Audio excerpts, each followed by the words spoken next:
Hello मित्र, कैसे हैं आप? मैं उम्मीद करता हूँ आप अच्छे होंगे। ठीक है मित्र, और यहाँ पर जो मेरा ये वीडियो चल रहा है वो चल रहा है कि प्राचीन भारत संबंधित जितने भी शासक हैं उनको किन किन उपाधियों से नवाजा गया है उसके संदर्भ में ये वीडियो चल रहा है। ठीक है, तो प्राचीन भारतीय इतिहास में जितने भी इम्पोर्टेंट शासक हों, यानी कि यहाँ पर जो भी प्राचीन इतिहास के शासक जो एक तरीके से महाजनपदों के उदय से लेकर हर्षवर्धन के समकालीन तक जितने भी, हर्षवर्धन क्या, त्रिकोणात्मक युग तक अगर हम बात कर लें, जितने भी फेमस शासक हैं उनके संदर्भ में, उनके उपाधियों के संदर्भ में यहाँ पे चर्चा किया गया है।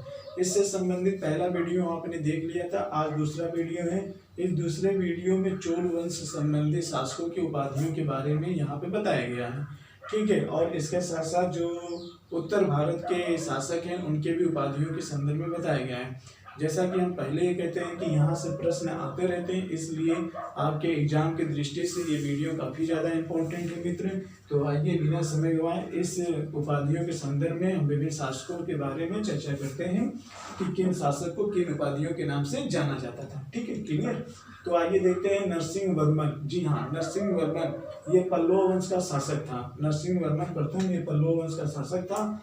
इसको वातापी कोंड के नाम से जाना जाता था, महामल के नाम से जाना जाता था और परम महेश्वर के नाम से जाना जाता था। इसको मित्र देखिए, कोंड मतलब ये होता था कि जो शासक जहाँ जिसको पराजित करता था तो उस वंश से संबंधित या उस स्थान से संबंधित कोंड शब्द लग जाता था। कोंड का मतलब ये हो गया कि उस शासक का उस जगह पे क्या होना, विजय होना। क्लियर? तो यहाँ आप देखते हैं नरसिंह वर्मन प्रथम। नरसिंह वर्मन में वातापी कोंड इसे कहा जाता है, क्यों? क्योंकि इसने पुलकेशिन द्वितीय को हराया हुआ था और वो था कहाँ का शासक? वह था चालुक्य, यानी कि बादामी की चालुक्य या वातापी की चालुक्य था। इसलिए उस शासक को हरा दिया तो उसका नाम क्या बन गया? वातापी कोंड। क्लियर? तो इस तरीके से जहाँ कोंड शब्द लग जाए तो आप उसका मतलब निकाल लीजिएगा। ठीक है, तो नरसिंह वर्मन और इसके बाद इसको महामल और परम महामेश्वर के उपाधि के नाम से जाना जाता था। और नरसिंह वर्मन जैसे कि यहाँ पे लिखा है ये पल्लव वंश का शासक था। अगला देख लेते हैं, पल्लव वंश का एक शासक था जिसे हम दामदेव वर्मन के नाम से जानते थे। जी हाँ, दामदेव वर्मन। दामदेव वर्मन को विष्णु का अवतार माना जाता था मित्र। इससे विष्णु का अवतार कहा जाता था किसको? दामदेव वर्मन को। इसके बाद नेक्स्ट शासक है चोल वंश का विजयालय। विजयालय, तो विजयालय को नरकेसरी की उपाधि से नवाजा गया था। तो किसको नरकेसरी के नाम से उपाधियां दी गई थी या नवाजा गया था? तो वो विजयालय था। इसके बाद है आदित्य प्रथम। जी हाँ, आदित्य प्रथम ये भी चोल वंश का शासक था। इसको कहा जाता था कोदंडराम। तो इसको कोदंडराम है मित्र, थोड़ा सा नाम टिपिकल है क्योंकि दक्षिण भारत के शासकों के बारे में आप देख रहे हो। कोदंडराम के उपाधि से नाम से नवाजा जाता था किसको? आदित्य प्रथम को। इसके अलावा चोल नरेश राजराज प्रथम। चोल नरेश राजराज प्रथम, इनको किस नाम से नवाजा जाता था? तो इनको कांडुलर, सालेक, लमरूत विजेंद्र, ठीक है, फिर मुमांडी चोल, फिर देव जयगोंड, फिर चोल मार्तंड, फिर यहाँ पे शिवपाद शेखर। तो शिवपाद शेखर के नाम से भी इनको नवाजा जाता था। फिर यहाँ पे है मोमेडे चोल, फिर यहाँ पे है देव जयगोंड। तो ये राजराज को इतने उपाधियों के नाम से यहाँ मित्र जाना जाता था। ठीक है, तो ये सारी उपाधियों को आप भूलिएगा मत। ठीक है, जैसे ये शब्द पूछा गया कि एग्जाम में कि देव जयगोंड के नाम से किसे जाना जाता था, ये भी है। मुमांडी चोल किसे नाम से जाना जाता था? तो चोल नरेश शासक राजराज प्रथम को जाना जाता था। इसके बाद अगला शासक है राजाधिराज। राजाधिराज कौन था? राजेंद्र प्रथम, ये भी चोल वंश का शासक है। चोल वंश का शासक राजेंद्र प्रथम का ये पुत्र था राजाधिराज। इसको किस वंश के किस नाम से जाना जाता था? तो इसको चोल पांड्य या विजय राजेंद्र या वीर राजेंद्र, इतने नाम से जाना जाता था। विजेंद्र राजेंद्र, वीर राजेंद्र और चोल पांड्य के नाम से किसको जाना जाता है? राजधिराज को जाना जाता है। इसके अलावा है राजेंद्र चोल प्रथम। जी हाँ, राजेंद्र चोल प्रथम को गंगेकोंड चोल। तो ये वेरी मोस्ट इंपॉर्टेंट है कि गंगेकोंड चोल को गंगेकोंड चोल किसको कहा जाता था? तो राजेंद्र चोल प्रथम को कहा जाता था। पंडित चोल किसे कहा जाता था, मोमिड चोल किसे कहा जाता था। तीनों आपके एग्जाम में पूछा गया है कि मोमिड चोल, पंडित चोल और वेरी मोस्ट इंपॉर्टेंट है गंगेकोंड चोल राजेंद्र प्रथम को कहा जाता था। ठीक है, इसके बाद है वीर राजेंद्र चोल। वीर राजेंद्र चोल को राजकेसरी के नाम से यहाँ पे भी जाना जाता था। इसके पहले आपने नरकेसरी देखा, ये भी चोल वंश का शासक था। नरकेसरी से विजयालय को जाना जाता था। और यहाँ पर अगर आप देखेंगे वीर राजेंद्र को किस नाम से जाना गया, राजकेसरी के नाम से जाना गया। क्लियर, तो नरकेसरी और राजकेसरी ये दोनों शब्द आप ध्यान में रखिएगा। विक्रम चोल को त्याग समुद्र के नाम से जाना जाता था। इसके बाद देखते हैं राष्ट्रकूट वंशी शासक। जी हाँ, राष्ट्रकूट वंशी शासक वही शासक जिससे संबंधित ध्रुव और गोविंद तृतीय थे। ठीक है, अमोवर्ष भी था। तो उसके बाद जो शासक आता है एक राष्ट्रकूट का कृष्ण तृतीय था, जिसने न केवल उत्तर भारत में बल्कि दक्षिण भारत के जो चोल वंश के शासक थे उनको उसने पराजित किया था, क्योंकि इस समय चोल वंश शासक जो थे वो काफी कमजोर हो गए थे।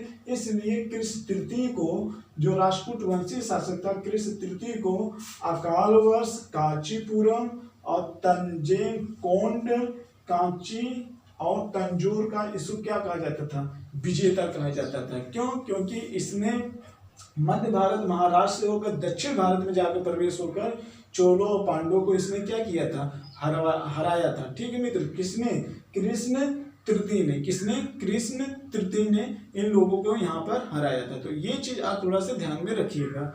अगला देख लेते हैं मिहिर कुल। ये वही मिहिर कुल है। वो मिहिर कुल कौन, जो शशांक था। शशांक का आपने नाम सुना होगा। तो शशांक के पहले मिहिर कुल था। ठीक है, क्यों? क्योंकि मिहिर कुल हर्षवर्धन के बाद आता है। ठीक है, हर्षवर्धन के बाद मिहिर कुल आता है, इस चीज को ध्यान में रखिएगा। तो ये एक महान प्रकारमी था। ग्वालियर अभिलेख के माध्यम से मिहिर कुल के बारे में जानकारी प्राप्त होती है। ये अपने आप को पृथ्वी का स्वामी कहता था। कौन? ये अपने आप को पृथ्वी का स्वामी कहता था। कौन कहता था? मिहिर कुल कहता था। और मिहिर कुल कौन था?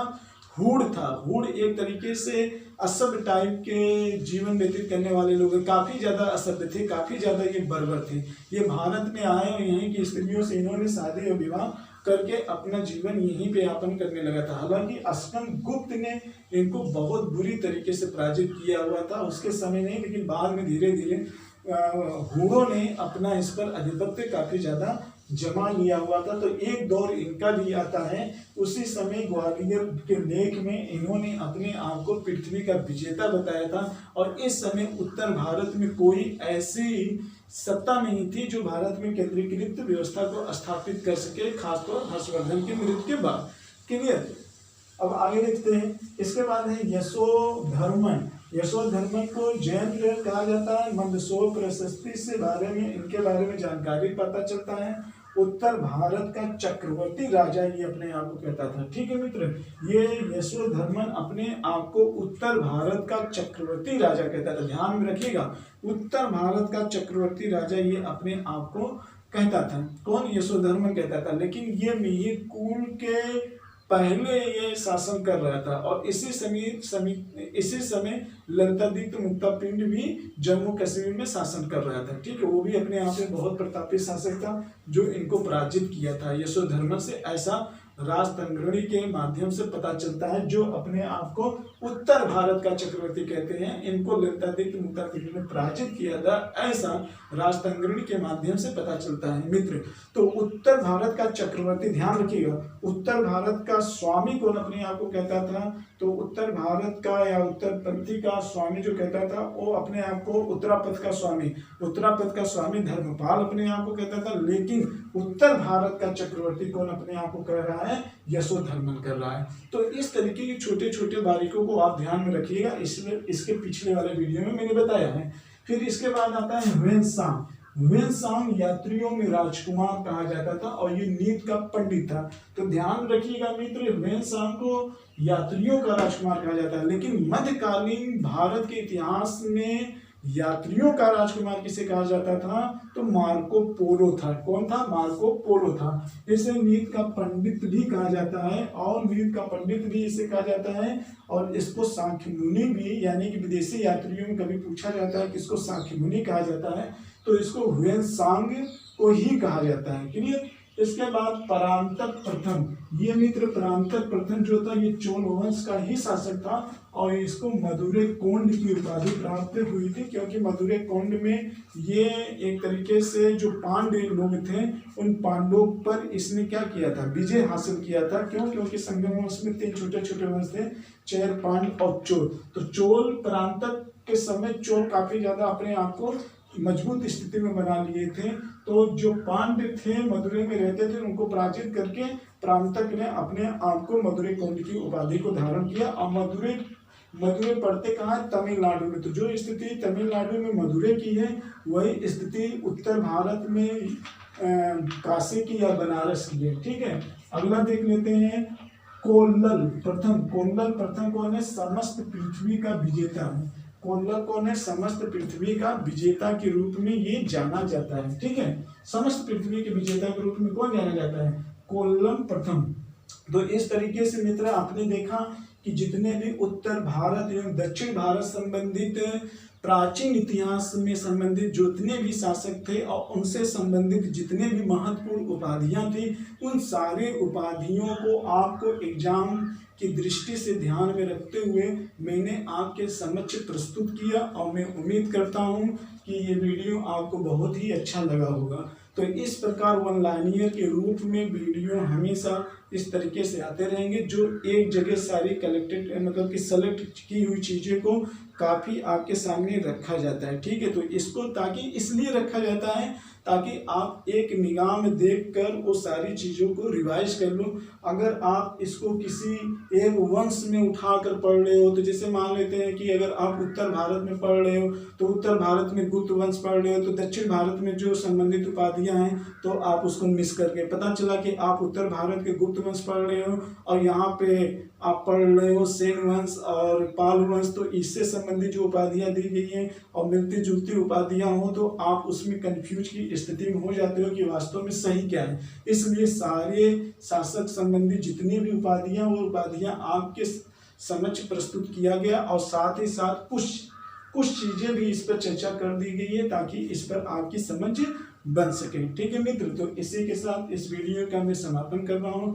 नेक्स्ट टाइम फिर एक नए वीडियो के साथ आपके सामने उपस्थित होंगे। इसी के साथ जय भारत जय।